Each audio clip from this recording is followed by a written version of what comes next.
గత 37 సార్లుగా ప్రతి నెల నూజివీడి పట్టణంలో శ్రీ వెంకటేశ్వర స్వామి భక్త బృందం ఆధ్వర్యంలో రైతుల నుంచి దాతల నుంచి కూరగాయలు సేకరించి తిరుమల తిరుపతి శ్రీ వెంకటేశ్వర స్వామి అన్నదాన సత్రానికి మరియు ద్వారకా తిరుమలలోని శ్రీ వెంకటేశ్వర స్వామి అన్నదాన సత్రానికి ప్రతి నెల కూరగాయలు పంపుతూ స్వామివారి సేవలో తరిస్తున్నారు. నూజివీడి శ్రీ వెంకటేశ్వర స్వామి భక్త బృందం 38వసారి తిరుమల తిరుపతి దేవస్థానానికి 13.5 టన్నుల కూరగాయలు మరియు ద్వారకా తిరుమల శ్రీ వెంకటేశ్వర స్వామి దేవస్థానానికి 3.5 టన్నుల కూరగాయలు నేడు నూజివీడి శ్రీ వెంకటేశ్వర స్వామి కోవెల వద్ద నుంచి పంపించారు.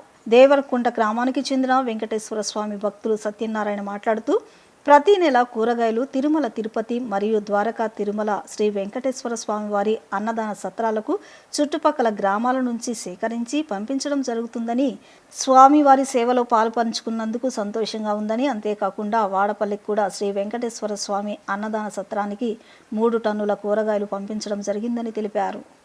ఓం నమో వెంకటేశయ్య. నా పేరు సత్యనారాయణ. మాది దేవరకుంట, నూజివీడి మండలం, ఏలూరు జిల్లా అండి. తిరుమలకి ఇది 38వ లోడ్ అండి. అదే రకంగా ద్వారకా తిరుమలకి 38. మొన్న వాడపల్లికి బుధవారం నాడు వాడపల్లికి పంపించామండి. తిరుమలకి 13 టన్నులన్నర, ద్వారకా తిరుమలకి 3 టన్నులన్నర, అదే రకంగా వాడపల్లికి 4 టన్నులు అండి. ఇట్లా స్వామివారిని ముందు కూడా ఇట్లా కొనసాగించి దేవరకుంట, నూజివీడు పరిసర ప్రాంతాల్లో కాసే కూరగాయల్ని స్వామివారి ఇలా తీసుకున్నారంటే అది మన పూర్వజన్మ సుకృతమయ్యా. ఓం నమో వెంకటేశాయ.